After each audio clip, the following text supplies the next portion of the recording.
Okay, good afternoon, everyone. I'm Keisha Rogers. I'm a member of the LaRouche Policy Committee, and I'm happy to have you all here today because we are in an extraordinary period for mankind right now. People should really be extremely happy about the potential that's now been unleashed in the world.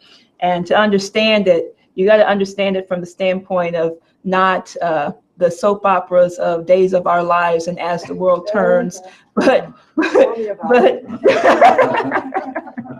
tell me about it. I get an amen out here. But really, as understanding the evolution of mankind evolving into a new species, a new era, human era, as Mrs. LaRouche has said on many occasions, you have now the potential for mankind to enter into a stage of adulthood. And so I think we have to put that at the forefront of what's happening in the world right now, as we're looking at just on a microcosm what's happening right here in the United States, and the fact that you can't separate what's happening in the United States in terms of what we've been exposing as a all-out witch hunt by the enemies of mankind, the British Empire, against the President of the United States, but also in full against the people of the United States and against the people of the world. Because what you've seen is two systems before the world, as Henry Carey once called it, the system of feudalism and empire and slavery and poverty. That system is now coming to an end. And now you have a new era for mankind that's very rapidly emerging right now. And I think that that is the latest, one of the latest issues of our Executive Intelligence Review really details the potential for this new era for mankind. Go up a little higher. Okay, here we go. Okay, I wasn't in the light there. Which you have here. If people are not subscribers to our Executive Intelligence Review magazine, I would really encourage you to do so. The articles in it have been extremely inspiring and give you a sense of where the world is going right now that you're not going to get just by watching Fox News and any of the other media, but a new era for human civilization. And you see there's a picture of President Trump, President Putin of Russia, and President Xi Jinping of China. And we'll go more into that because as I continue to develop just some highlights of what has transpired over the recent week now, I would like to first of all say that our speaker today is going to get more into detail. Her name is Diane Sare, good friend of mine, colleague on the policy committee, visiting Texas for the first time. So she's in culture shock right now. Everyone say howdy.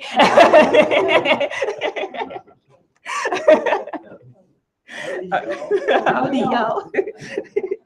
All right, so, but now, I want to start from the top down here, because there's as I said, a lot of breaking developments. The dirt has been exposed on the enemy. But before we go into that, I think people really need a perspective of the beautiful future that lies ahead right now. And I can't do it more justice than what has been developed just this past week with the recent events in China. And China just had its 19th Communist Party Day convention with over 90 million people plus participating in this convention. The President Xi Jinping was elected again as party leader and leader for the people of China. And what he captured, in essence, in that speech was a march toward prosperity, and this with the conception of what has been the tradition of the conception of the principle of the pursuit of happiness, which we once looked forward to in our U.S. Constitution, and our Declaration of Independence as an inalienable right of mankind.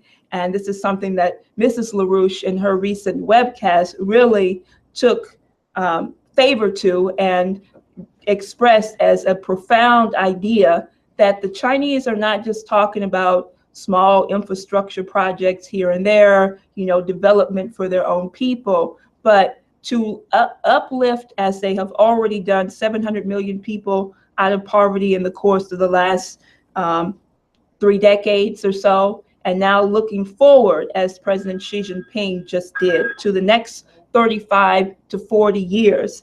He laid out a beautiful perspective for what the Chinese people, what China hopes to accomplish for the prosperity of mankind, a new era for mankind throughout the world. And I just have a couple of highlights from one of the speeches that he gave in the context of this conference to the CPC Central Committee at a press conference. He stressed the need to continue to strive to achieve the benefits of Chinese people and to eradicate poverty, and laid out a very clear vision and plan for the next 35 years on how China will continue to meet that goal for eradicating poverty. And he says, on the march toward common prosperity, no one must be left behind. He continues, the aspirations of the people to lead a better life must always be the focus of our efforts. I have no doubt in my mind that our people's lives will see further improvements year after year. He goes on in the press conference to say, we will act on the new vision for development and strive for sustained and healthy economic growth that benefits people in China and around the world.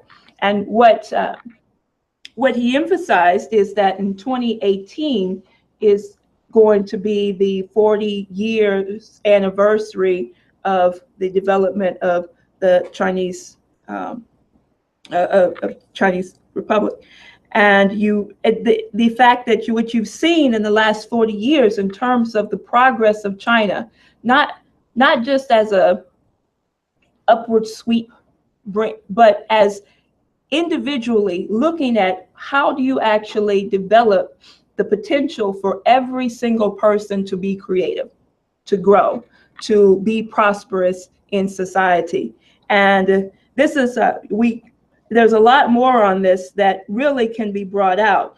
But I think that, as Helga LaRouche made clear in her remarks just this past week in her weekly address, where she's really taken, I think this is the 3rd one now, where she has been taking this potential that China has laid out for the world and making the point that you have to look at this from the standpoint that we've come to an end of an era, an end of a system, the end of the British financial, the end of the British Empire, end of the unipolar world, the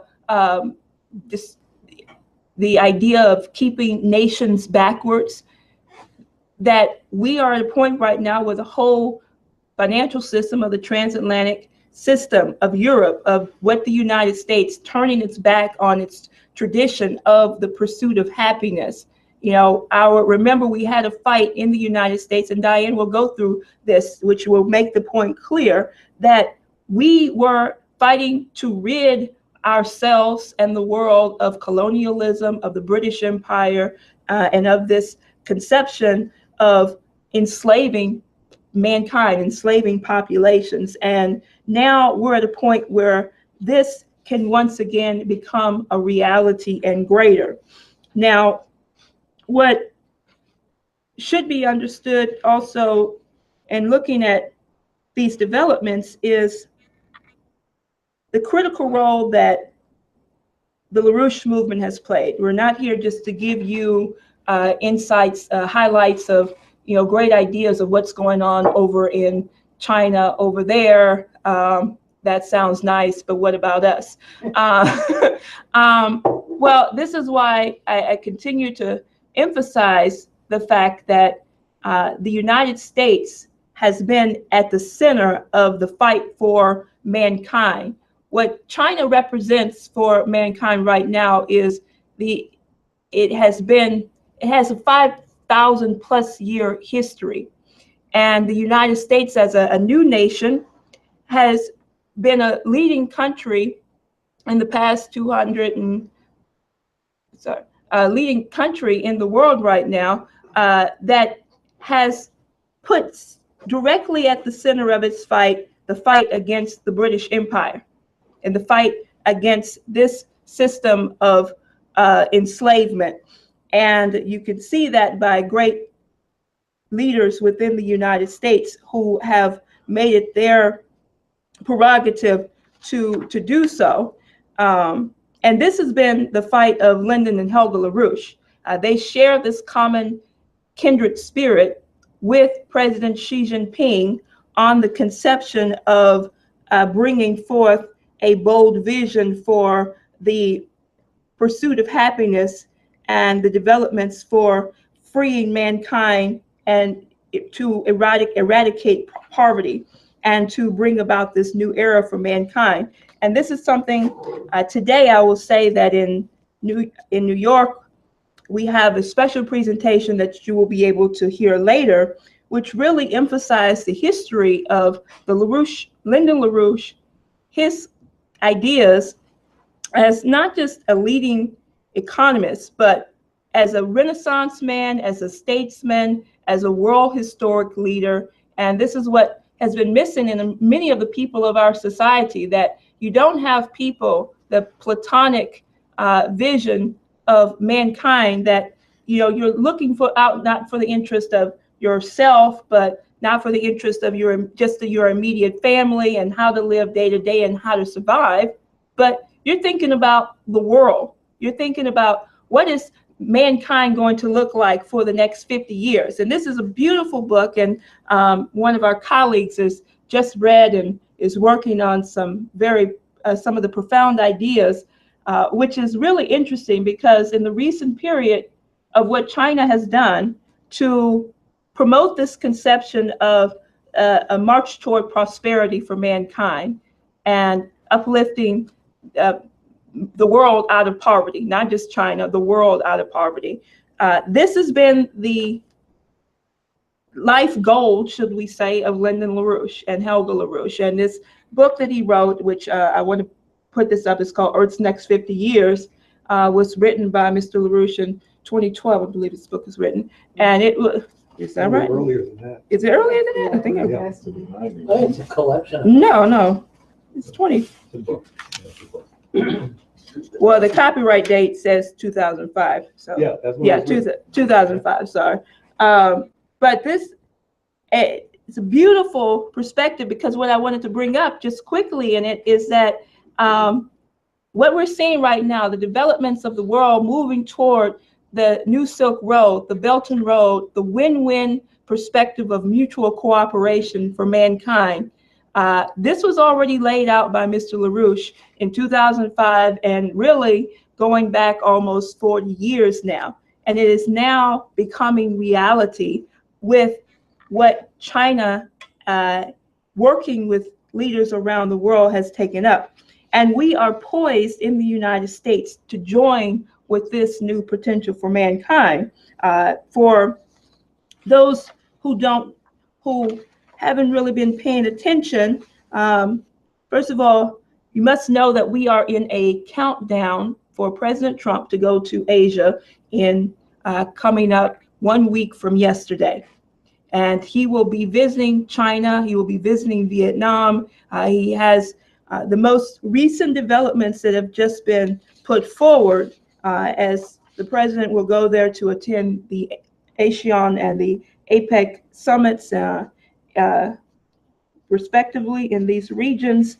And what has now been indicated, according to a Bloomberg News report, is that the president will be going to China, not alone, but with a delegation of about 40 leading companies. So the companies that are expected to be represented are General Electric, Electric, Honeywell. You have, I don't have it in front of me, it's a list of some of the major energy companies, major machine companies, and they're going to sign memorandums of understanding, sign agreements in terms of cooperating in energy and also development deals. So you have, they're expected to sign about billions of dollars of deals for U.S. investments. One of the investments is a multi-billion-dollar energy investment for the Chinese gas giant, the China Petroleum and Chemical Corp. And this is said to create thousands of new jobs that are going to be centered in the hurricane-ravaged areas of Texas and the Virgin Islands. So what we're talking about right now is that you're going to have the U.S. already starting, I think this is about a $10 billion deal that they're talking about right now. U.S. and China already, before President Trump even gets there, are working out the details for bringing the U.S. into this development perspective, this Belt and Road perspective. And this is exactly what we need right now. The key thing to making this a success is Lyndon LaRouche's ideas of his 4 laws, right? That for Lyndon LaRouche, as he's put forward, that you have to go back to a Hamiltonian national credit system. We're going to actually work the United States right now to make sure that the U.S. is fully brought into this perspective, and we'll hear more on this of the Belt and Road Initiative and the fact that Trump is taking 40 leading companies with him, and they're already starting to sign memorandums of understanding and negotiation for signing deals, and Texas is at the center of that. It's very, very interesting, very important. So now I want to switch over for a second here, because I'm not going to go through all the details, because I think people who have, a lot of people in here are very avid watchers of our website and are looking at these developments. But I just want to switch over to what we're seeing right now as a total breakdown of this coup and this operation that we have seen put forth against the President of the United States. And if people haven't seen it, I've made some copies of this outside, because to understand why you had to have a Robert Mueller, why you have this operation that has taken away and distracted the population from that beautiful future that China has so envisioned and given us, and Russia and India and the rest of the world right now is ready to join, the American people are ready for. You have to look at the fact that the operation by the British Empire and their cronies to try to keep the world under their control is failing big time. And we see this with the recent developments right now around the revelations that have happened, exposing the DNC, Hillary Clinton, and this whole operation around what has happened with the Russiagate, so-called Russiagate operation, as a total fraud, particularly the fact that Hillary Clinton and the DNC has been found guilty of colluding, not colluding with the British. So the issue has been not collusion with the Russians, but it's been collusion with the British, another foreign power, which is the British Empire. So if you want the details, I'll go through a couple of things, but we put out a very important article here called BAM! Hillary Clinton colluded with the British. Part of the coup is now exposed. So just to give you a sense of this, what happened was that, as people know, there has been revelations and the development around Robert Mueller being assigned as Robert Swan Mueller. And if people want the deep lowdown on Robert Mueller, I'm not going to go through this because that's not part of the class today. That's a long history there. Read it. I can't believe I don't have one up here with me. Anyway, Robert Mueller is an amoral legal assassin. He will do his job if you let him, and he's not getting away with this. So, sorry. So people have seen this already. I hope you have read it already. But what you will find is that what has now been revealed is that the attorneys of Hillary Clinton and the DNC have admitted that the DNC was involved directly in paying for the Fusion GPS to do research, opposition research against President Trump. And it's now, this opposition research was paid to Fusion GPS, which hired Christopher Steele, a British agent, British citizen, MI6, former MI6. All the details are documented there. What's now been also exposed is, in relation to this, is that there's a article in the, I think this was in the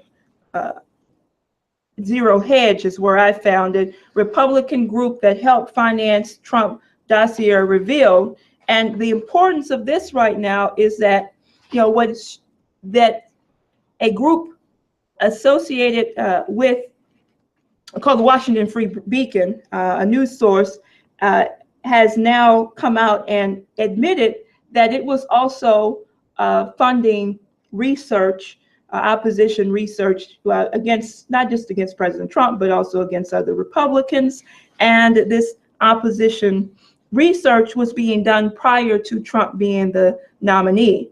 And what they conclude is that once they found that President Trump was going to, that he was going to become nominee, they dropped the research, and the DNC attorneys and the DNC leaders, through their lead attorney, Mark Elias, picked up this contract with Fusion GPS. So, and therefore went and continued to go on with this, with then the hiring of Christopher Steele, the British agent who was hired to put forth the information, this sexed up dossier against Trump, finding collusion with the Russians. So now you can find all of these details and more right now, because the point is, as said, this is not about the dirty lowdown, as the world turns, soap opera. It goes back to what's the intention here? We got to get, because the people, you guys probably know more about these headlines than I do, because I don't like keeping up with all this stuff. But but I think that the key thing right now is that we are on the verge of a new potential for mankind. They want to stop this at all costs. They want they being the enemies of mankind, the Wall Street financial interests that's been pushing bailouts and pushing financial collapse, economic collapse, poverty. They want to do everything in their power to try to keep their system afloat. But what these revelations show, and what you're seeing right now, is that the dam has broken around this whole coup right now, and they have been thoroughly exposed. Now you have leading newspapers, the Washington Post and the Wall Street Journal, and the Examiner coming out now saying that Robert Mueller should be recused. He should recuse himself. He should resign. And this is absolutely as a result of close to a month now, we've been getting this expose, this investigative report out, and it has made shockwaves throughout the nation. because of what it really details about who the real enemy is, who Robert Mueller works for, and why this guy has been against the U.S. joining with the Belt and Road, Russia, China, and the U.S. coming together to form a common bond for the interest of all mankind. So I think that I want to turn it over to Diane, because we have to get a sense of the role of the United States right now in this new direction for mankind in the world is absolutely critical. And right now, what President Trump going to Asia in the next week now is going to be the most important thing. This is what the airwaves should be just filled with right now. What's Trump doing? What's China doing? What is this new perspective for mankind? But we're filled with a bunch of crap and junk and division and destruction against the president of the United States, where right now the world is not even thinking about that. The world is thinking about something that's much more profound. So I wanted to end with, and this was actually played last night. I'm going to read it, though I'm not going to play it, in the presentation that Matt Ogden gave on the LaRouche PAC website. And I would just say that really goes a little bit more into detail. People who are not on our website, please go to the website, watch the latest webcast that was given on yesterday, on the Friday webcast. But this is from Mrs. LaRouche, and concluding in just this, in her one of her recent webcasts that she gave on this great potential for mankind around the Belt and Road, bringing the U.S. into the new Silk Road. And she's talking about President Xi Jinping's commitment to the pursuit of happiness and how beautiful this conception is. But she says, I think that this is an incredible perspective, because if you look at it from the long arch of human history, this was an initiative that had been made at a certain point in the development of humanity. There had to be at some point somebody to say, we are the human species. The human species is one. Xi Jinping always called it, quote, the shared community for the future of mankind, end quote. A vision how we can organize our affairs on this planet in such a way that the result of it is a good life for all people living on the planet. And I think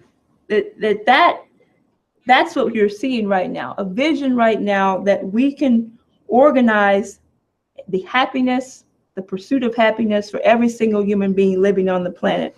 So with that, I think that we have a lot to look forward to. I look forward to what Diane has to say and continuing to educate and to bring people into this beautiful perspective, and where the United States plays, as I said, a critical role in that. So we'll continue.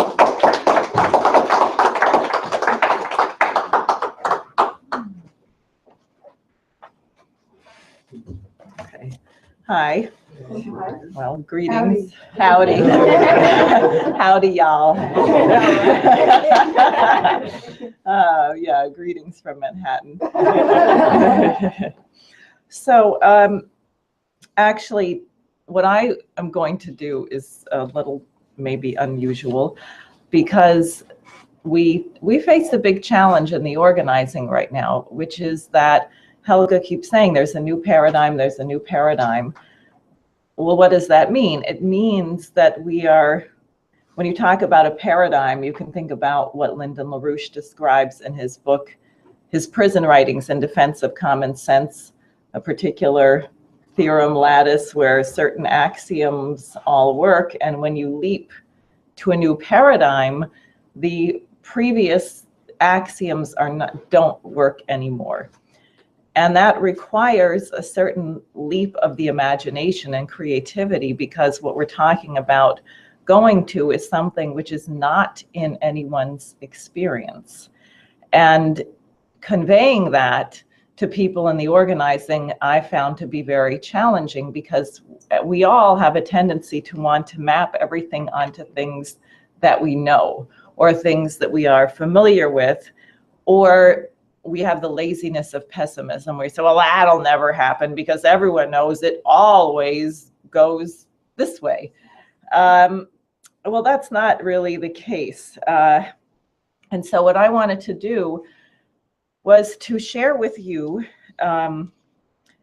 one of my favorite, something really very personally inspiring to me, which is some of the writings of Joshua Lawrence Chamberlain, who people may know was a colonel in the Civil War. He was from Maine. I'm from Maine. He was actually organized choruses around Ellsworth, which is about 20 miles from where I grew up. And then he went on to become a theology and language professor at Bowdoin College in Maine.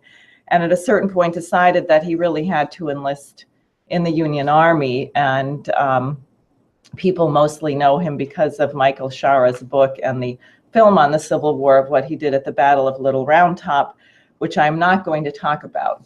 But because I think that the reason why he was able to do what he did there comes from a certain place. And so what I wanted to start with is something from Lyndon LaRouche, which I think is really important, and particularly in the aftermath of what has happened here with Harvey, what happened very personally with Keisha's family, which affected everyone around the country and us in Manhattan, because we all felt, you know, we're hoping Keisha was going to be addressing our meeting immediately, and then this tragedy occurred, and then she was there, you know, 2 weeks later, at least by video, and never took the tragedy as a personal excuse to be morose or victimized, but recognized that there's a universality in this, and there's a universality to solving these problems so that human beings don't repeatedly go through the same disasters over and over again. So Lynn had this little paper, which people might remember, called In the Garden of Gethsemane, at the beginning of Amelia Robinson's book. And I think this is very important because there are touchstones that can give us a clue about what we're going into, one of which is what was happening in 1989, 1990. Lynn was in prison and the Berlin Wall was coming down. The communist system, the Soviet Union, was disintegrating. And he and his wife insisted that the breakdown of the Soviet economy was not a victory for the free trade British system, that system too was going to collapse, as we have seen, as we are in the middle of. But there were certain principles. So what he says here, I'm skipping the beginning of this, which everyone should just read the whole thing, but he said, what this leads to is this: today there is a great revolution around the world against tyranny in all forms. So far, this revolution has manifested itself within the communist sector against communist tyrannies, but it is coming here too. Wherever the divine spark of reason is being crushed by oligarchical regimes with all their cruelties, the divine spark of reason within human beings inspires them to arise, to throw off the tyranny, not of anger and rage against tyranny, but because the divine spark of reason in each person must be affirmed. We seek not merely to be free from oligarchy. We seek to be free from oligarchy because not to do so would be to betray the divine spark of reason in ourselves and in others. The secret of great revolutions, of great civil rights movements, as Dr. King's example illustrates, is this capacity which the Greek New Testament called agape, which Latin called caritas, which the King James Version of the Bible calls charity, which we otherwise know as love. Whenever this power of love, this recognition of that divine spark, setting us above the beasts prevails, wherever people can approximate that view of the sum total of their lives, as if from 50 years after their deaths, whenever movements arise which out of love produce people who are willing, not fruitlessly, but for a purpose to lay down their lives so that their lives might have a greater meaning for this purpose, there you have the great revolutions of history. So I will leave that, and now I hope you'll forgive me. I brought this Kleenex actually as insurance, because if it's here, then I probably can prevent myself from crying while I read you this thing from Chamberlain, because it's you really see he was fluent in, of course, English, German, French, Latin, Greek, Arabic, something called Syriac, which I'm not sure what. He was a real scholar, and I know after the Civil War, and I'll talk about that a little bit, because as people may know, generals from both sides, both armies, went to Egypt to assist in creating the Egyptian military and building the original Suez Canal. And there are other aspects of that, and Chamberlain at that time read the entire Quran in Arabic to get an understanding of that. And I'm very, very convinced from the way that he writes that he was a great student of Friedrich Schiller, even though I never, I don't see it referenced. But I think this is important, because one of the things that happens when you're in a long battle, and the LaRouches, as people know, Lyndon LaRouche began recruiting people to this organization sometime in the 1960s, I guess is fair to say. Yeah. His first forecast was in the 1950s when he was working as a management consultant. And there are members who have been in this battle through thick and through thin from that time. People have gone to jail, people have been called names, people have had economic hardship. It's been a long fight, but there have been long fights throughout history. And sometimes in our weaker moments, people may think that this is a very unjust long fight and it's not fair and we can't continue and various things. And after I read this one report, I began to take a much different view of what it means to be engaged in a long battle. And the Civil War, of course, was 5 years. Now this is from an early battle in Fredericksburg, Virginia, which was in 1862. It was before Gettysburg. Chamberlain was fairly new, and what happened in this battle was sort of the reverse of Pickett's charge. The Confederate soldiers had secured an area at the top of a hill behind a stone wall, and the Union Army was marching up this hill and just getting slaughtered row upon row upon row upon row. So Chamberlain writes this report. So forgive me, but I'm going to read it to you. It's going to take, he says it much more poetically than I could. The desperate charge was over.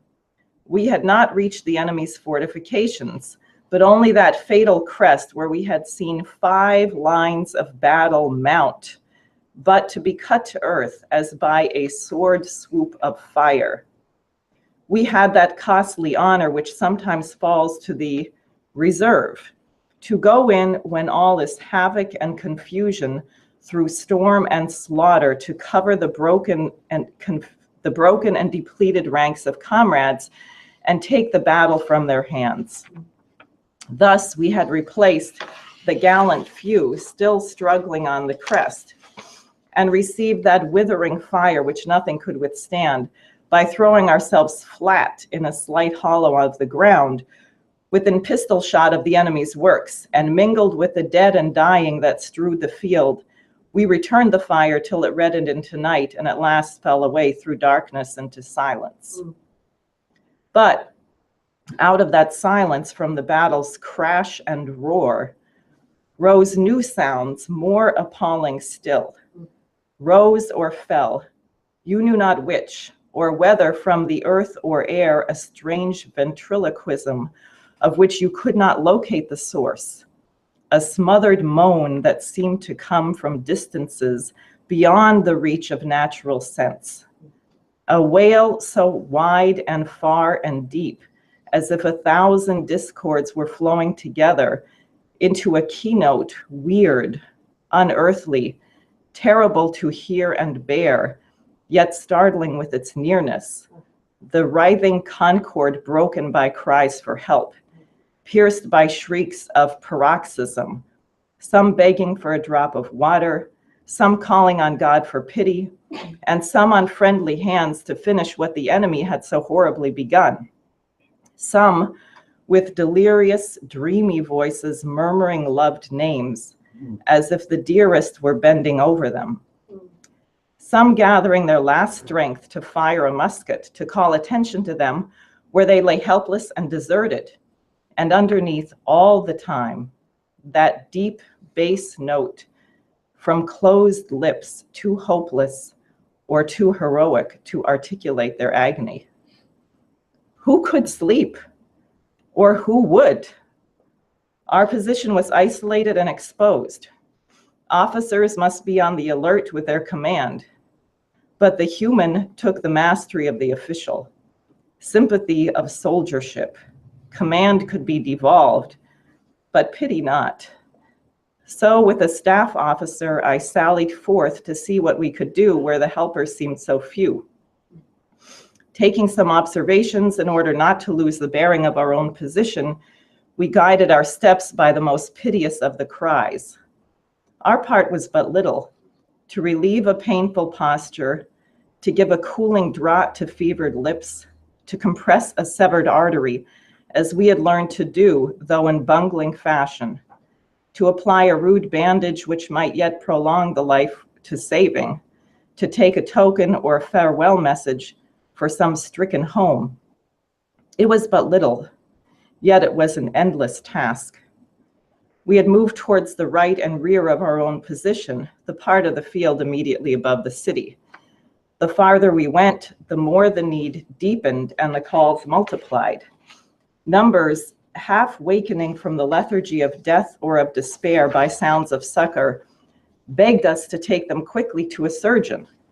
And when we could not do that, imploring us to do the next most merciful service and give them quick dispatch out of their misery. Right glad were we when, after midnight, the shadowy ambulances came gliding along and the kindly hospital stewards with stretchers and soothing appliances let us feel that we might return to our proper duty. And now we were aware of other figures wandering, ghost-like over the field, some on errands like our own, drawn by compelling appeals, some seeking a lost comrade with uncertain steps amidst the unknown, and ever and anon bending down to scan the pale visage closer. Or it may be by the light of a brief match, whose blue flickering flame scarcely can give the features a more recognizable or more human look. Some man desperately wounded, yet seeking with faltering step before his fast-ebbing blood shall have left him too weak to move, or some quiet or sheltered spot out of sound of the terrible appeals he could neither answer nor endure, or out of the reach of the raging battle coming with the morning, one creeping yet scarcely moving from one lifeless form to another, if perchance he might find a swallow of water in the canteen still swung from the dead soldier's side, or another, as with just returning or just remaining consciousness, vainly striving to rise from a mangled heap, that he may not be buried with him while yet alive, or some man yet sound of body but pacing feverishly his ground because in such a bivouac his spirit could not sleep. And so we picked our way back amidst the stark upturned faces to our little living line.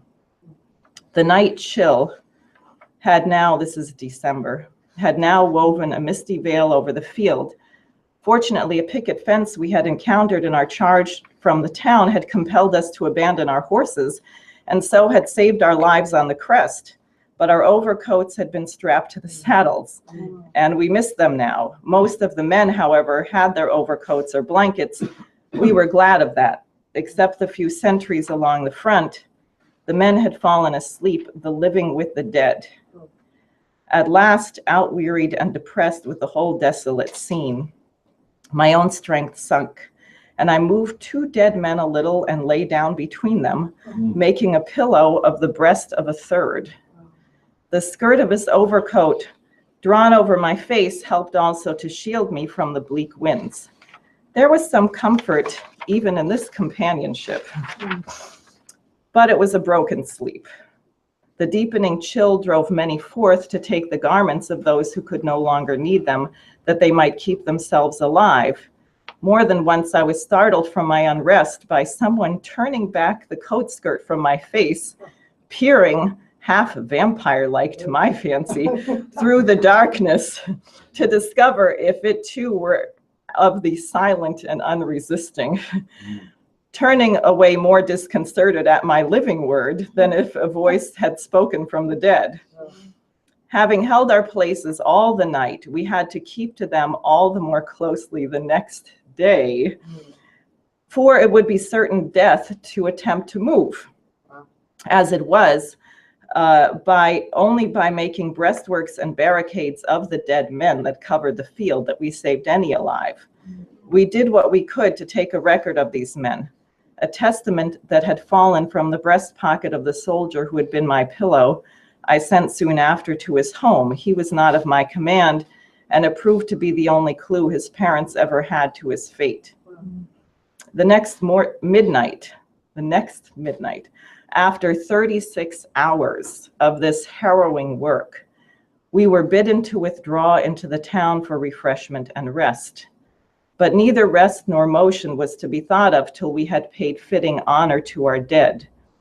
We laid them on the spot which they had won, on the sheltered edge of the crest, and committed their noble forms to earth, and their sad story to the country's keeping. Quote, we buried them darkly at dead of night, the sod with our bayonets turning. That's from a poem I'll tell you about. Splinters of boards torn by shot and shell from the fences we had crossed served as headstones, each name hurriedly carved under brief matchlights, anxiously hidden from the foe. It was a strange scene around that silent and shadowy sepulcher. We will give them a starlight burial, it was said, but heaven ordained a more sublime illumination. As we bore them up in dark and sad procession, their own loved North took up the escort, and lifting all her glorious lights, led the triumphal march over the bridge that spans the worlds, an aurora borealis of marvelous majesty.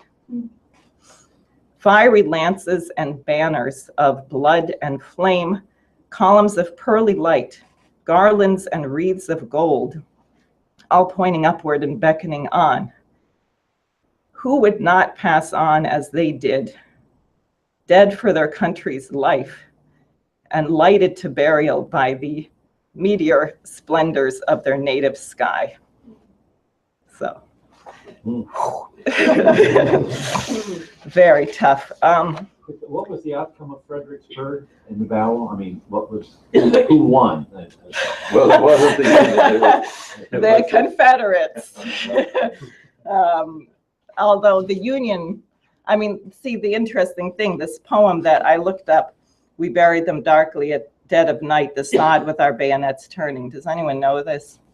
I think it was probably widely known in the day. It was a poem by someone named Charles Wolfe called The Burial of Sir John Moore after Corunna, which was a battle where it was the English against the French and somebody. And so this Sir John Moore basically leads his troops to fight this bloody battle while just a handful of people to fight, knowing they're all going to be slaughtered so everyone else can get on their boats and get away. And the closing line of the poem is, he died alone with his glory.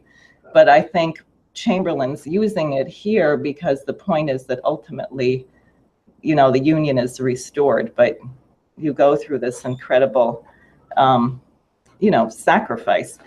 But everything he writes has this incredible quality to it. Yeah. And so I wanted to just give you that sense of what this war was like, because of course it was the Civil War. All of the fighting was very personal, and people were fighting people with whom they studied at West Point, and you know, you had people who had formerly been close friends on opposite sides trying to kill each other.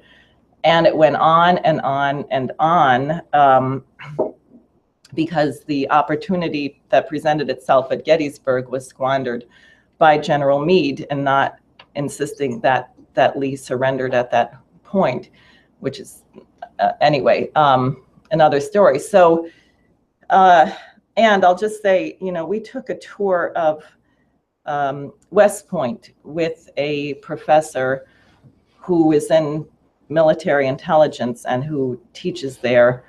And you have to, I couldn't believe the ID and everything we had to be able to go on this tour. But anyway, one of the things that he told us, which I found really interesting, is he said that in war, in almost every case, the side that wins is the side that is prepared to suffer the greatest losses. That it's not the side that's prepared to kill the most people. It's the side that's prepared, in a sense, to sacrifice the most, that the cause is so precious that you are willing to make that sacrifice, knowing that, in a sense, the world cannot be otherwise. And that certainly was the case with Grant's campaign through the wilderness afterwards. And what I wanted now to tell you, because this question that Lynn raises, the question of love and the question of justice, are really crucial and were really critical in terms of the nation not disintegrating after the Civil War, and in Lincoln's entire approach to pulling the nation together, although he was assassinated before this could really be done in the way that he envisioned. And I think this is really important because people know, Helga's been talking a lot about this paper by Graham Allison, the so-called Thucydides trap, and in 12 of 16 cases where an emerging power, you know, comes to its full power, 12 out of 16 cases are war. And there's only been 4 cases where it's not war. And I think it really misses the point. It's not the point, because there's a question of justice. And if the victorious power is just, then there's a different way that this unfolds, which doesn't have to be through war. There doesn't have, because of what China is doing. His argument, of course, is that because China is becoming so magnificent and so powerful and so developed, that therefore it is necessary that we're going to have a war with them, or that it's likely that we're going to have a war with them. And this is completely crazy, because if their superiority comes from a moral superiority, which is based on a sense of justice or a sense of what it means to be a human being or the dignity of man, then there is no need for war. But I would say that there is a requirement that the United States has to retake the principles that made us great or made us have a great potential, which we have not yet fulfilled, but which we have a potential to fulfill now. And so I think from that standpoint, I wanted to just, now having given you a taste of what the battles were like, battle upon battle upon battle for 5 years, what happens toward the end of this is another whole book by Chamberlain called The Passing of the Armies. And some of it's kind of dry and difficult because part of the reason he wrote it was a certain injustice to one of his superiors and mentors, Gouverneur Warren, who had been stripped of his whatever rank that he had because it was determined he made a mistake in the Battle of Five Forks, and Chamberlain didn't think it was really fair. And these battles, I could never quite, even with a map, I couldn't figure out what on earth was going on. They were very complicated, and I can't even imagine fighting a war where you don't have GPS satellites and no cell phones. I mean, you think about Washington's crossing, and he had they were crossing the Delaware at 3 different points, and they were supposed to have timing for people to cross at different places and arrive together. I mean, you know, and of course they didn't. It didn't matter because it was a brilliant plan and they won. But I can't even imagine this kind of warfare and how you would know that someone did the right thing or didn't do the right thing and obeyed orders, and these poor messengers running all over the place. Anyway, so I will skip the whole big section about the last few days of the battle where Grant was sending these messages to Lee, will you surrender? And Lee was saying, no, let's just have a truce. Let's meet at 10 a.m. in Appomattox to talk about the truce, but we're not the terms of the truce. And Grant said, no, it's unconditional surrender. And then it became clear, and Chamberlain's brigade was directly involved in cutting through Lee's line so that it was clear that he was going to lose, period. So then finally they surrendered. And Chamberlain was selected by Grant, I guess, or Grant's discussions with Lincoln. I don't know how it worked, but Chamberlain was selected to be to receive the surrender of the Confederate soldiers. And there was a lot of discussion about this because, of course, the concern is how do you create the conditions where the nation can be rebuilt? And so Grant already had made a number of concessions. For example, in a battle, if you had defeated somebody, and I should just say, actually, I'll go back a little bit, because one thing he describes after the surrender are these scenes. I mean, they've run out of food and supplies on both sides, but the Confederates are in much worse shape. I mean, they're literally starving. People are starving. And so they're immediately rushing over to the Union camps, and people are looking for all their old friends from West Point and so on. And the Union soldiers really feel enormous pity for the Confederates, like the Confederate commanders send word, we need food. Can you share food? So Chamberlain decides to split the rations, even though they don't have enough, and send half their food over to the Confederate soldiers.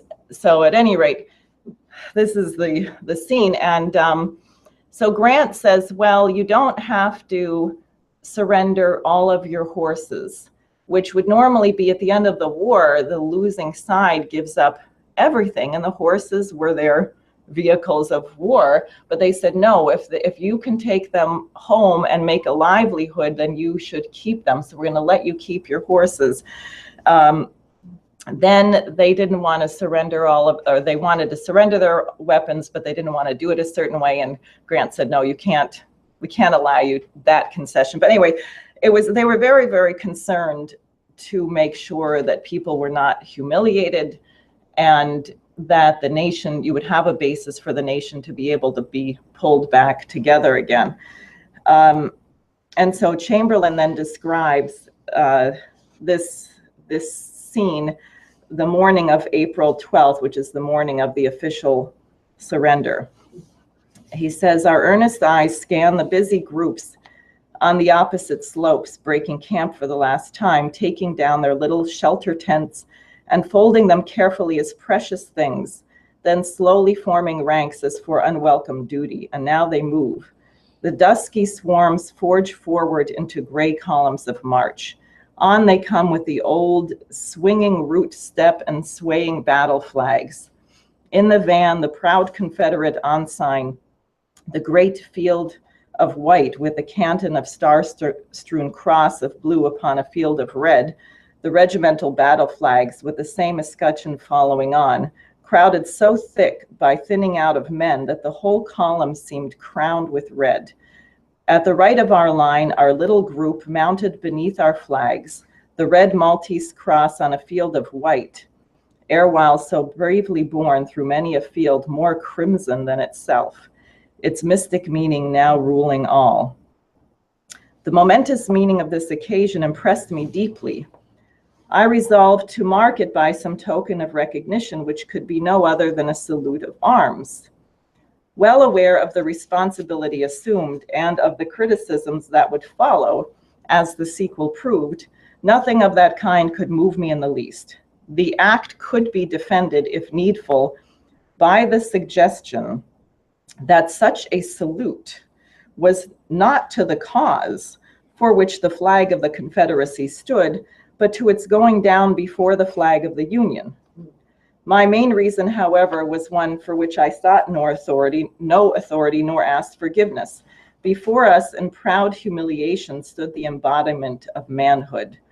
Men whom neither toils and sufferings, nor the fact of death, nor disaster, nor hopelessness could bend from their resolve, standing before us now, thin, worn, and famished, but erect, and with eyes looking level into ours, waking memories that bound us together as no other bond. Was not such manhood to be welcomed back into a union so tested and assured? Instructions had been given, and when the head of each division column comes opposite our group, our bugle sounds the signal, and instantly our whole line, from right to left, regiment by regiment in succession, gives the soldier salutation, from the order arms to the old carry, the marching salute. Okay, so he's ordered his soldiers to salute the Confederate soldiers as they surrender, and he knows that there is going to be hell to pay for making this decision.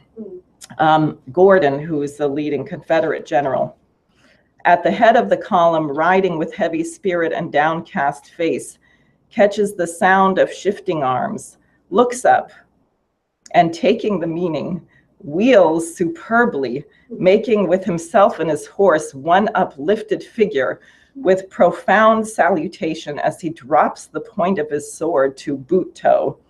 Then, facing his own command, gives word for his successive brigades to pass us with the same position of the manual, honor answering honor.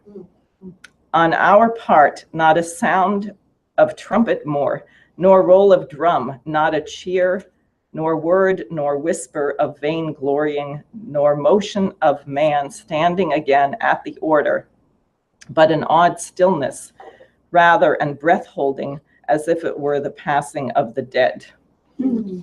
So really something. And then he goes through and describes every single regiment and remembers all of the battles that they were all, and I'm going to skip all of that. And then he says, there are incidents of that scene which may be worth repeating. There was opportunity for converse with several Confederate generals. Their bearing was, of course, serious, their spirits sad. What various misgivings mingled in their mood we could not but conjecture. Levying war against the United States was serious business. But one certain impression was received from them all. They were ready to accept for themselves and for the Confederacy any fate our government should dictate. Lincoln's magnanimity as Grant's thoughtfulness had already impressed them much. They spoke like brave men who mean to stand upon their honor and accept the situation. General, says one of them at the head of his corps, this is deeply humiliating, but I console myself with the thought that the whole country will rejoice at this day's business. Quote, you astonish us, says another of equally high rank, by your honorable and generous conduct. I fear we should not have done the same by you had the case been reversed. That's this point, I think. I will go home, says a gallant officer from North Carolina, and tell Joe Johnston we can't fight such men as you. I will advise him to surrender. I went into that cause, says yet another of well-known name, and I meant it. We had our choice of weapons and of ground, and we have lost. Now that is my flag," pointing to the flag of the Union, "and I will prove myself as worthy as any of you." Right, so this is what they did. Now,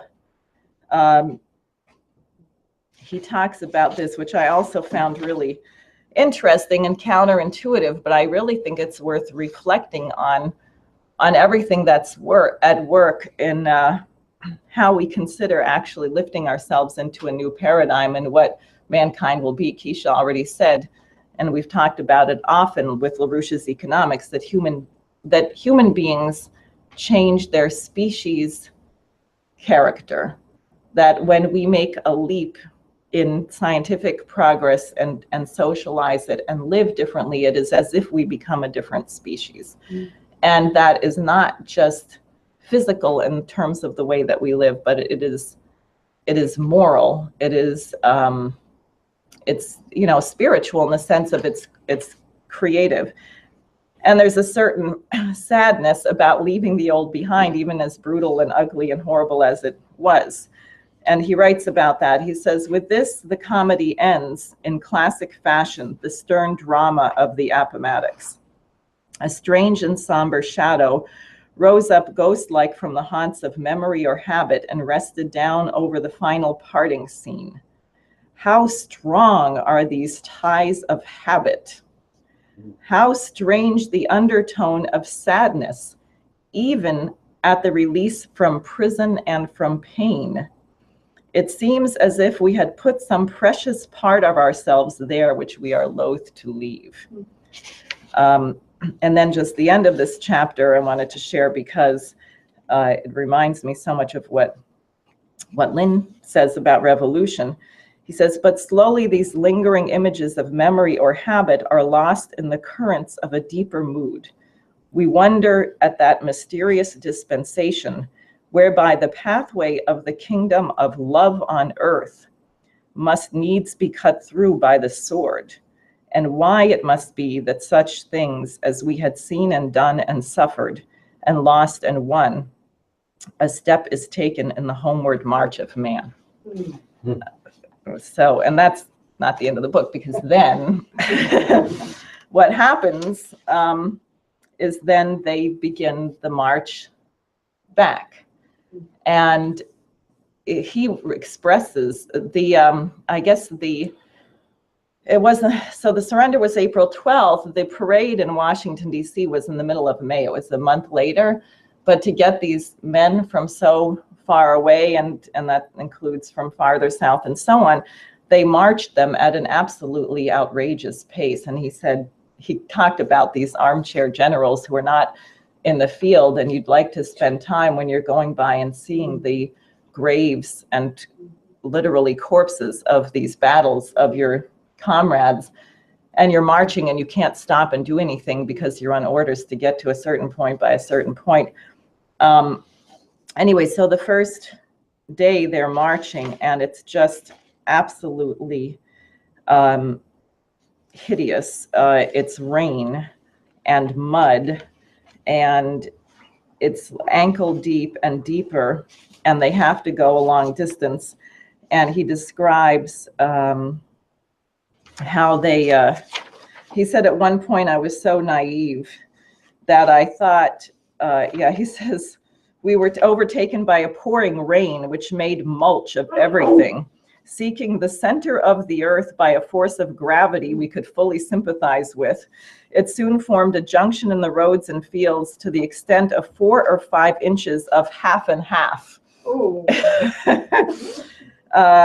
Denominated in the Low German dialect Mudde, but later circumstances inclined travelers to transpose the superfluous final D and to put it to use as the initial prefix of a deeply descriptive adjective, which I don't know what it is. It must be some crude thing.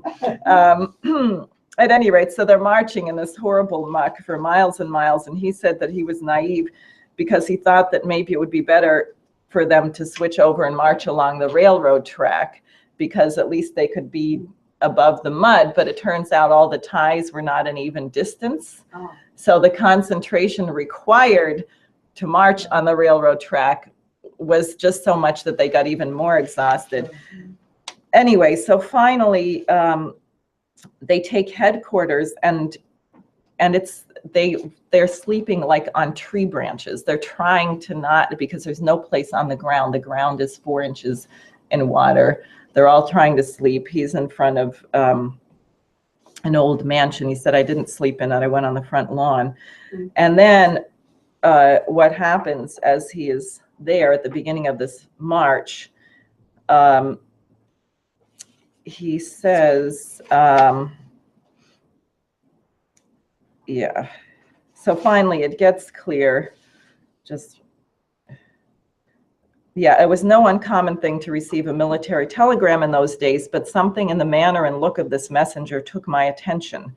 He rode up in front of the sentinel and the colors and dismounted.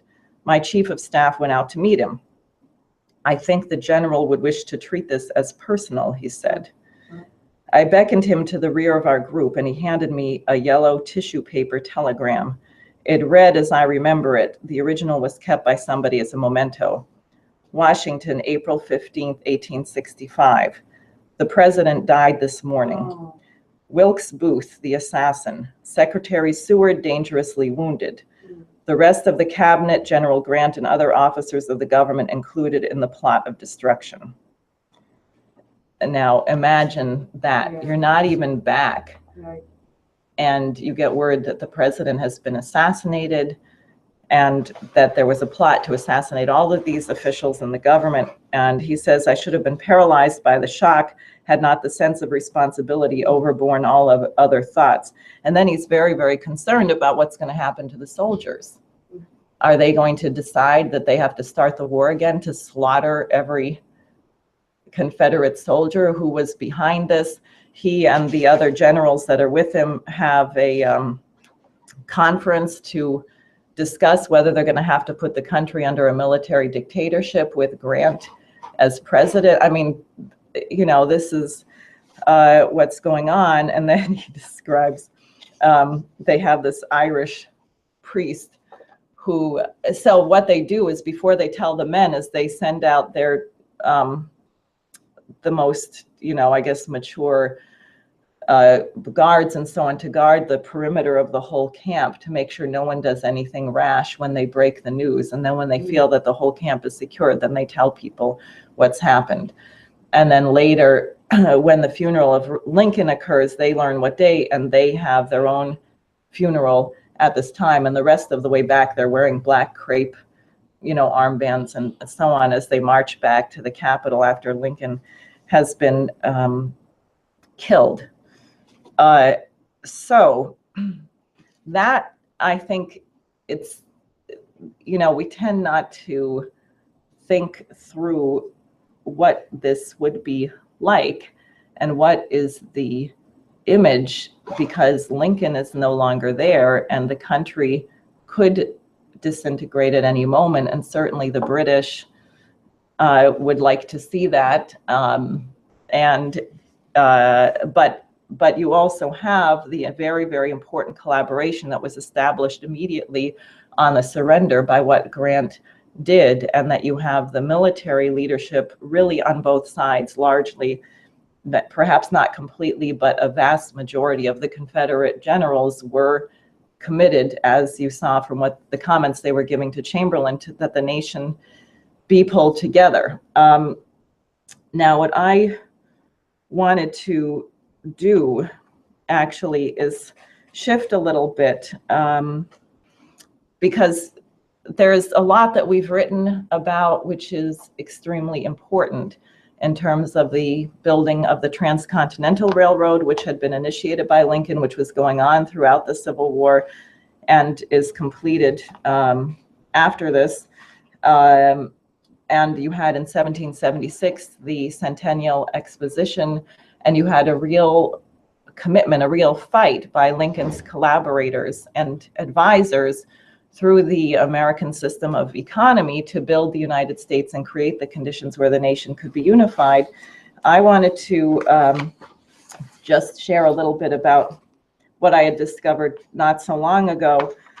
on the question of music in this regard, because when we first started the chorus in Manhattan, Lynn said, well, you should have a chorus of 1,500 people, which I thought was completely ridiculous, to be honest, absurd, and wondered where he would get such an idea, and how could you have a chorus that size, and if you did, would they all be able to sing anyway, and could you do anything that was possibly musical, or, I mean, what do you do with 1,500 people singing?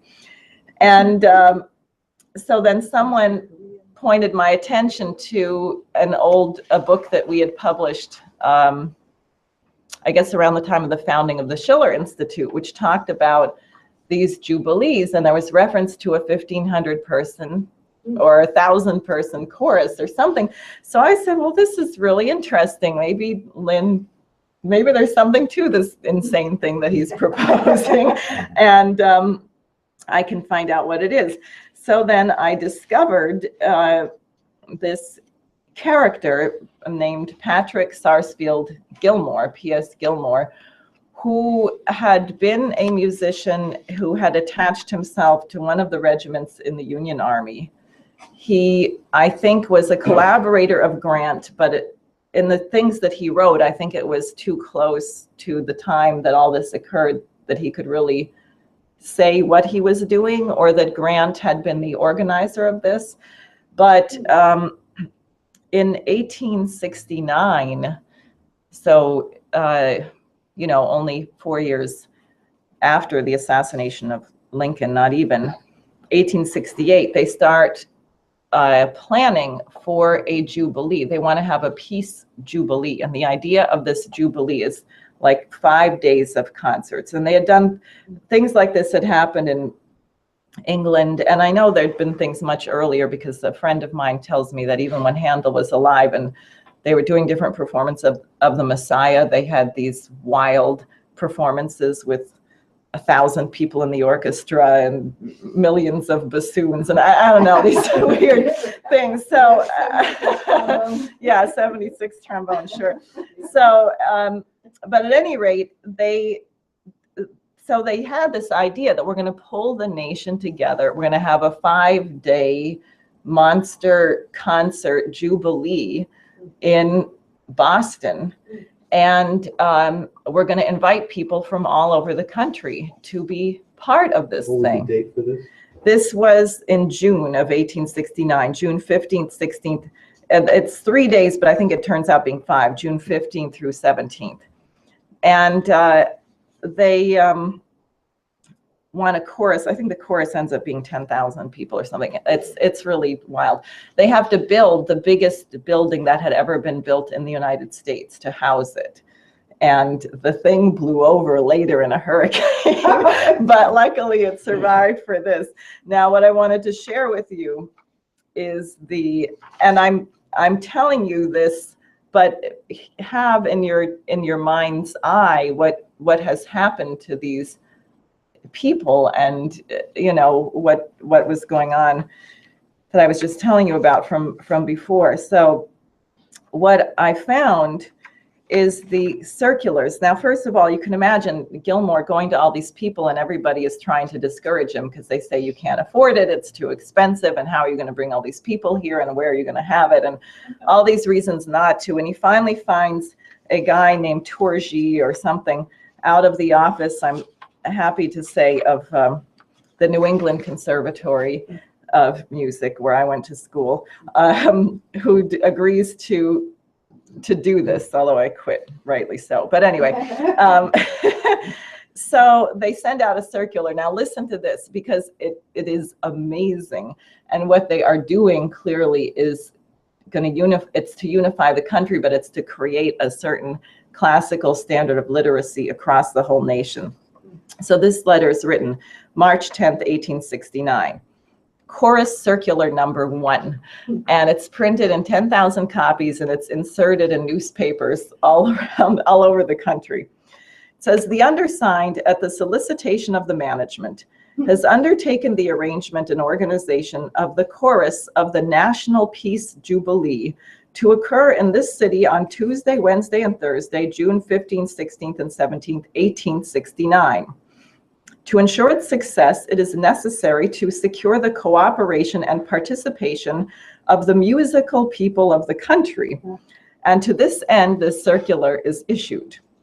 It is desirable that where no choral societies exist, they should immediately be formed to consist of not less than 16 voices, and that great care should be exercised in the selection of singers in order that none be admitted who cannot sing ordinary church music at sight, and that none be rejected who may be really available in the choruses to be sung on this occasion.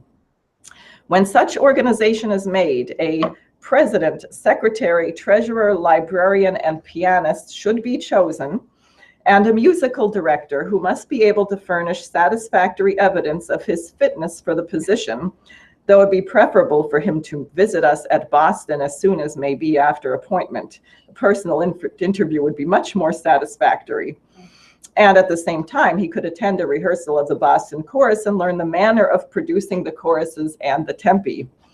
As soon as such organizations are reported to us with the number of singers upon each part and a full list of officers, the music will be sent, bound in complete order, free of charge, and societies will be allowed to retain the same at the close of the festival. It will be seen in this way that each society will obtain the nucleus of a library of music for choral practice without expense, and a collection of choruses from the best oratorios of the great masters. Right, so everybody in the whole country is going to have a library of choral music. In view of future similar festivals and the improvement of the musical taste of the public generally, the awakening of a greater interest in art, and the attainment of a higher standard in sacred music, these advantages cannot be too highly estimated. The choruses to be sung are the follows. Achieved is the glorious work, the heavens are telling, and the marvelous work from Haydn's creation. And the glory of the Lord, glory to God, and the Hallelujah chorus from Handel's Messiah. He watching over Israel, and thanks be to God from Mendelssohn's Elijah. Sleepers wake, and to God on high from Mendelssohn's St. Paul, see the conquering hero comes from, see the conquering hero comes from Handel's Judas Maccabeus. Prayer from Rossini's Moses in Egypt. Luther's Chorale, A Strong Castle is Our God, Gloria from Mozart's 12th Mass, and the Inflammatus from Rossini's Stabat Mater. The proportion which it is desired to establish is as follows: 8 sopranos, 7 altos, 5 tenors, and 6 bassos. But the volume of tone in each of the parts must be as nearly equal as possible.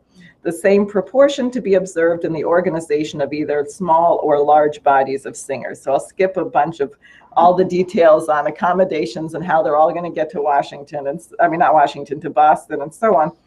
Then he writes, it may not be necessary to impress upon the minds of the members the great importance of unity of action in and immediate attention to this matter, and the necessity of a minute observance of the suggestions above given, for it is only by these means that a chorus of such magnitude can be perfectly organized and carried to a successful issue. It is almost needless to refer to the design of the festival, the celebration of the restoration of peace to our country, or to its magnitude. Let it suffice to say that it will be a jubilee worthy of its cause, and if it receives, as it should, the hearty cooperation of singers and the musical public generally, it will serve to advance the cause of music by bringing the masses together and inspiring them with a love of all that is noblest and purest in the divine art, and prove a musical festival such as the world has never witnessed.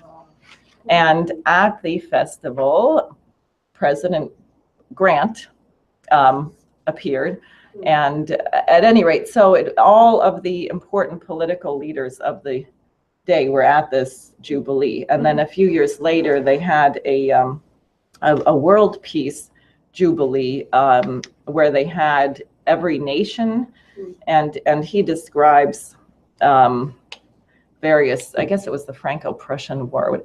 Anyways, certain gestures, again, very much reminiscent of what Chamberlain did by giving the salute to the Confederate soldiers, because when they got to the French, at any rate, it was very profoundly moving. But I think this is really extraordinary, and it gives you a sense of the actual character and intent of what the United States is supposed to represent. And I think what we have to draw on if we are going to qualify ourselves to move into the new paradigm as Helga is emphasizing. So that's what I wanted to share with you. Thank you.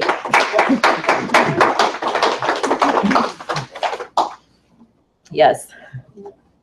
I just, what struck me is the Westphalian quality of that peace treaty. I think that's what's required, at every juncture like we're at right now. And that's what I think hangs really on this meeting between Trump and Xi, especially, and Putin, if that happens. That this is it's about love and about what human beings are. Yes. Yes, that reminds me, I should tell you this little vignette. 4 of our organizers from the Jersey office went to China for a few weeks. And one of them, Lainey Rubenstein, has been before, and she said that and I don't know if Helga would agree with this or not, but what she described is that her experience is that there's been a real transformation of just the culture of the population. And what she meant by this is, she said some years ago, she was on a flight, many years ago, I guess. I don't know if it was to China, Taiwan, or whatever. Anyway, she was raising her hands to put her baggage in the overhead bin on the plane. And she said, this is very typical that the Chinese people are really pushy. They're really pushy. And I have seen this because I was shocked, actually, at a concert we went to in Flushing, Queens, where the seats were taken and people were holding seats for someone who had to go park. And they would come in and they were almost having fist fights over the seats. And the security had to come and stop people from having these fist fights. But anyway, so I couldn't imagine. So this man comes up, elbows her in the ribs, makes her drop the bag on the floor, and puts his suitcase up in the overhead bin. And she said the flight attendant did come over and yell at him, and she got to put it, but she said that was sort of typical. But on this trip, they described it as being totally different. One, they tried to go to a lot of places, and she speaks some Chinese, which are not typical where tourists normally go, and where people had not seen Americans, and that people would come up and stare at them and ask, can I practice my English? The school children would all want to practice their English. But also in some of the areas like the Three Gorges Dam or other things where there are a lot of tourists, they would know that the vendors would always like to rip off the American tourists. So various Chinese families, like one young man, got very upset. They had to take a taxi somewhere, and he said, they're going to try and rip you off. So he went down the row of taxis, someone they had never met before, and each one said, these are not regular tourists. These are good people. You have to treat them well, and you cannot charge more than X. So he went taxi driver by taxi driver until he found one who agreed that he was not going to rip them off. And then what he did is he took a picture of the guy's license plate and took Lainey's phone number and called after the ride to make sure that the guy had done it. And at the Three Gorges Dam, when it was raining, they said a Chinese family bought the rain ponchos for everybody. And then they said it happened over and over again on the subways when they couldn't figure out how to use the tokens, that people would invariably not just show them how to use it, but would end up paying for all of their fares. Wow. And Happiness. Yeah, exactly. Happiness. Well, I was thinking, of the goodness of the American people, and we've lost that quality because people are under such hardship that everyone feels, I'm not going to survive. You are a threat to my survival. So people have become very stingy and resentful, as opposed to if you were relaxed, that you had a future, that you were not going to starve to death, that your children were going to have a livelihood, then there would be a certain spirit of generosity where you wouldn't feel threatened by the need of another person. But anyway, I think that's very interesting because we've seen it enough to know that there is that quality. You see it in emergencies. You described it here after Harvey. It was seen in New York after 9/11. It's being experienced by people on the ground in Puerto Rico now, that people will be very generous. They will be very selfless. They'll sacrifice in these circumstances. But we should have much more of a spirit of that all the time. And to get there requires that we get the economic shift that is so urgent, and that the American people begin to experience a very dramatic improvement in their conditions in the short term. Diane, did you say that Chamberlain was involved in choruses also? Yes. And did he have anything to do with what happened after the Civil War? That's a really interesting question. And I don't know, because he ended up being the governor of Maine for 4 terms. And then he went to New York and was involved in founding a school for design or something. He lived right at 79th Street in Central Park. So I don't know, because they did have these jubilees also in Manhattan as well. So I don't know. Was that stadium that they built, was that in Boston? Yes, it was in Boston. It was in the Fenway. It's near where Fenway Park is, but I guess since it all blew down, there's no record of it.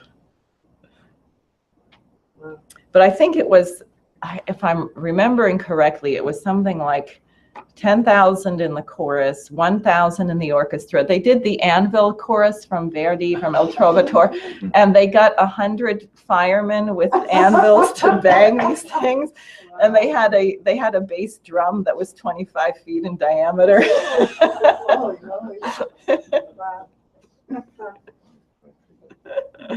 Oh, and the other aspect of this is that they had some of the very greatest opera singers of the day who sang the solos, because it wasn't only choral music, right? It was operatic music, and there's some incredible descriptions of the quality of singing and who could fill a hall of 40,000 people, because that's, I think, how big the audience. No amplification. No, of course. Exactly. A number of the opera singers involved in this were also involved in Egypt in creating the first opera house in Alexandria. Yes. For Aida. Yes, Yeah. exactly, for Aida and other works that they did there, yeah, exactly. And also part of the unity at the World Peace Jubilee, they invite the Fisk Jubilee Singers was the group that was chosen to represent the nation of Russia. Which is very interesting. Yeah. Yes. On the this idea of the magnanimity of the generals, is there any connection? I mean, that you've seen? Because the thing that came to my mind immediately is Lincoln's second inaugural address. Yes. And I was wondering if that is reflected in what these officers are doing, that they understand what Lincoln is trying to do. Yes. Well, Lincoln obviously communicated. I mean, Lincoln and Grant were obviously in communication of how this was to work, and I'm sure it was of great concern how the nation would be, held together. I mean, they did, Davis hid, and you had the beginnings of the Ku Klux Klan after, because you had some people who didn't want to give up fighting, who went to try and run guerrilla warfare. And had the Union not been so magnanimous and recruited all of the military to be part of this, I think that would have been probably worse. But that was the intent of the British, and funding that was to create, terrorist groups like the Ku Klux Klan and run a guerrilla warfare to still destroy the Union and to prevent Reconstruction. Yeah, no, I was just thinking about how Lincoln put together his cabinet, where he included Southerners, kept his enemies close. Yes, his friends close and his enemies closer. It's interesting what you say about the guerrilla warfare, because having just read Bob Ingram's articles, it's really quite shocking, actually. And the idea that there's a guerrilla war being fought in the United States against slavery, and against racism, not just against slavery, but against racism, until the Civil War, and then you say that the South, there's certain elements that continue to try to fight for a racist society as a guerrilla warfare. So I thought Bob's articles were really quite shocking in a way, because he makes a pretty good argument, it seems to me, of how destructive the racism was. Sure. Well, it was the burning issue, as he report, because people say, how can you say, how can you say we're for freedom and liberty and have an institution such as slavery? If you're saying that every man is created equal, then that's true. So how can you, have this institution? And that went on until, the Civil War should have ended it, but you see today, and it's perpetuated in other means. I think, they would it would be easy to say that slavery is a question of so-called race or whatever, or religion or something like that, but it really is a question of human identity. Either you are a human being, either we are all human beings, which means we are not animals, which means we each have a unique potential for creative genius, and that's what you fight for and your government fights for. Or if you say that's not true, then you have an oligarchical system, which you see imposed through certain economic policies. If you think about the drug addiction, for example, what is that but a kind of slavery? You make people completely dependent on they cannot function. Their freedom has been taken away by the addiction.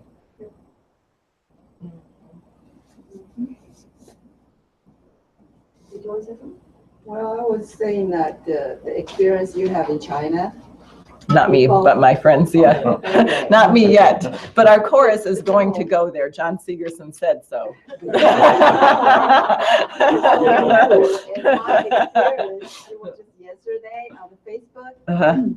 There's people in Taiwan, there were different politics, and he wrote something. I disagree, so I wrote something back to him, and he wrote back to me, and then I wrote it back to him, and then he said, "You idiot."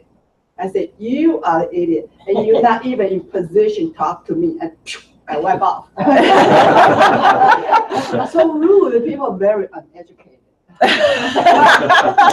Well, luckily, I'm going back there Christmas week. I I'm see. going back there. Track me down. I hope somebody don't kidnap me. Well, in the United States, no one is ever rude, especially not in New York. It's really, it's totally different with people, what they think. And I really don't want to go back, but I have something I have to do over there. That's why I'm staying for Right, days. but see, I there. think we have to get internal a sense of the happiness of being liberated from what we've been in. And our idea of it is too small. Everyone's heard this, been down so long it looks like up to me, where you can't even see the developments as they're occurring. And it's sort of seeping in, because we meet on the streets and elsewhere. You meet people who've been to China, who've seen that you can actually have a subway system that goes on time and doesn't catch fire between stops and things like that, that this is possible. The other thing they described, I'll say about China, which I thought was very interesting, is they said, you see all these super modern high-speed trains and these super modern buildings, and there's certain areas where it's really not beautiful architecture. I mean, that's where, no, we're gonna, we have to have a cultural renaissance. We have to bring beauty. But at any rate, but then they saw a guy carrying 2 gigantic mattresses on his back by hand.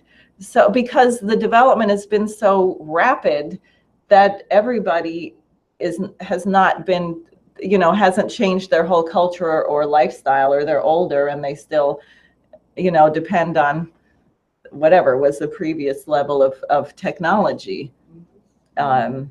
At any rate, but I just think I was watching only the beginning of Xi Jinping's address to the CPC, and one of the first things he says is, when you begin a long road, you should always remember what your intention was, what your destination was. So I'm thinking of like the Civil War, what was Lincoln's intention with the Union, and how that carried throughout the Civil, that it carried from beginning to end of the Civil War, that you should never go into battle if you don't have an idea of what victory is or what it looks like. Although when you arrive there, you may discover that it can be improved upon what you expected that it would be. And I think we've suffered because of the cultural pessimism, particularly since the Kennedy assassination, and then 9/11 more recently. And of course, throughout that, what was done to Lyndon LaRouche, which I think is a much bigger deal than we tend to think about, because the country would be totally different had he been allowed to be president, for example. The world would be totally different. But as a result of this, there's been a real suppression of creativity and vision. So we take for granted things today that should never have been tolerated and would never be considered acceptable. And the more that we begin to kind of inhale the idea of the new paradigm, that we're going to have a fresh sense of what we're going to fight for, what we're willing to put up with, what's considered acceptable and what's not. And, you see it here with some of these silly congressmen who said, no federal government, no federal funding, no. Now they're saying, oh, we really need some big infrastructure.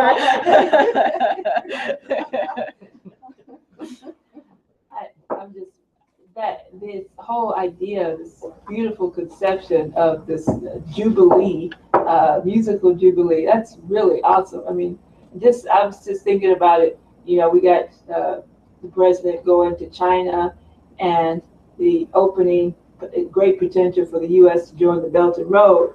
I mean, just imagine having a world jubilee for the Belt and Road, where U.S. joins with Russia, and then you have, then you're talking about LaRouche wanted a 1,500 person chorus. You might be up there conducting a 15 million person chorus between Russia, China, the United States, and all the rest of the world. We won't wait you go into outer space to do it. Yeah, we'll be doing it on the moon and Mars. Now that's really powerful, because you can think, that's something that could actually happen within the very, very, very near future, that we could have such a jubilee. That's pretty. Yeah. Thanks, imagine organizing such things. Yeah, I think that what this all comes down to is the concept of victory, as LaRouche once put it. That is, there was a clear understanding which you could get by reading the founding fathers, and also get by reading and understanding Lincoln looking back on the founding fathers, that the American Revolution was a change in the identity of human beings for the world. Right. After the American Revolution, what was thought to be simply theoretical somewhere in Plato was real, and that this was the nature of man and the consent of the government and a government of the people, by the people, for the people was the destiny of man, not something that might happen someday, right? That was a change in the paradigm. I mean, you can say Christianity and the Roman Empire, you can look at things, but the American Revolution was a turning, and the Civil War was another turning point, which was not realized, which was actually crushed over a period of time. It didn't happen all at once. Right. And now, I mean, you have these turning points in our organization that have occurred with the strategic defense, with the fall of the Berlin Wall, and now with this situation, which has never before happened in history, that you've had a economically powerful country. This is what the thing that Helga's really stressing. Whatever the problems, and there's still all kinds of problems in Chinese culture, like you were just pointing out, but the idea is that this can be a realized change permanently in how human beings regard their own potential, the potential of everyone. And the singular self-conception of LaRouche's organization is we are the only ones who really understand, not just from the standpoint of defeating the British, we're out to complete the American Revolution for humanity. The Chinese don't have that conception. Mm-hmm. We do. They have a conception of transforming the world for the good, as Xi Jinping says, by 2050, or what is 2035, 2050. Yeah, that the whole planet, people will be harmonious. But what does that mean? No, we do. But the thing I would challenge all of us on is, if you take someone like Alexander Hamilton, who came here to work with George Washington and create this republic, he was operating in a world where there had never been such a republic before.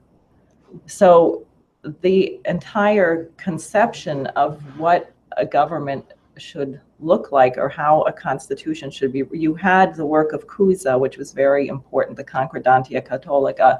You had Leibniz, you had all these people who clearly had been thinking about this for some time, but Hamilton, Gouverneur Morris, John J. Washington, Ben Franklin, this group of people found themselves in the situation where the rubber had to meet the road, and they had to actually create the actual government without having a quote unquote model on how to do it before.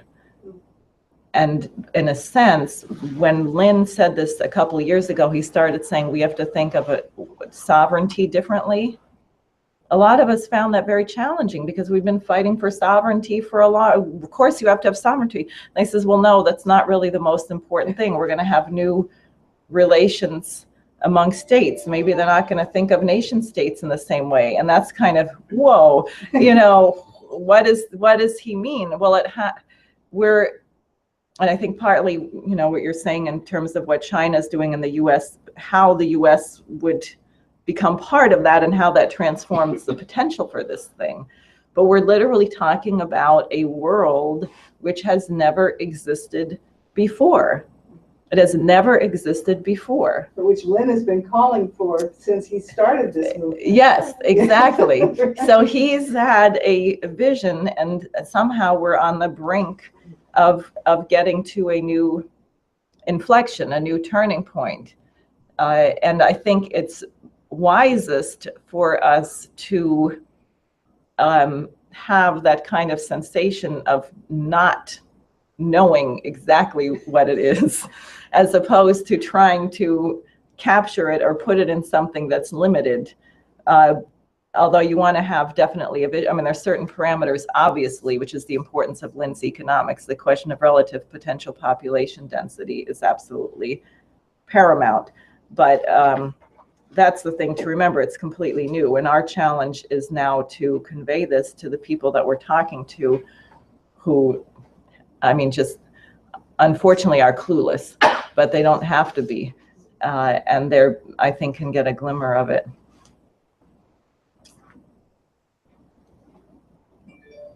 Okay, I think, are we done? Okay. Okay, oh, there's a question back there. Do you want to? Yes, Oh, what? my name is Reynald Raymond. Thank you for your wonderful presentation. Oh, you're welcome. And since you mentioned culture of pessimism and throughout your conversation, it comes to my mind. I attended a presentation before where somebody was saying that the way the world is right now, if we could transform the power of love to the love of power to the power of love, we could have a better world for everybody. So I would like to I would like to have your insight on how likely you think the Belt and Road Initiative will be implemented in the world. Oh, it already is. I think it's unstoppable, frankly. And I Say think that question again. how likely it is that the power of the Belt and Road Initiative will be implemented in the world. And I said, I think it is unstoppable. And that's their view. I mean, you see that with what the Chinese are saying. The US has all this stupid crap and all this nonsense in our press. And they say, oh, well, they just don't really understand what's going on and they're ignorant about it. They're not even. The frog in the well, yeah. They're not really bothered by it at all. So not that obviously there's not, when the transatlantic system melts down, if we don't have Glass-Steagall on certain things, that there's not a danger of war. But I have to say, I think this thing is way beyond. And Helga's point that what just happened at this 19th Communist Party Congress in China is that people don't get what's happened here. It's very big and it is very advanced, and it is way more advanced than people here wish to recognize. And the silly people who think they're going to stop it, who are really like King Canute trying to stop the waves from coming in at this point. And we'll be much happier if we will work with this. Okay. Thank you. Thank you.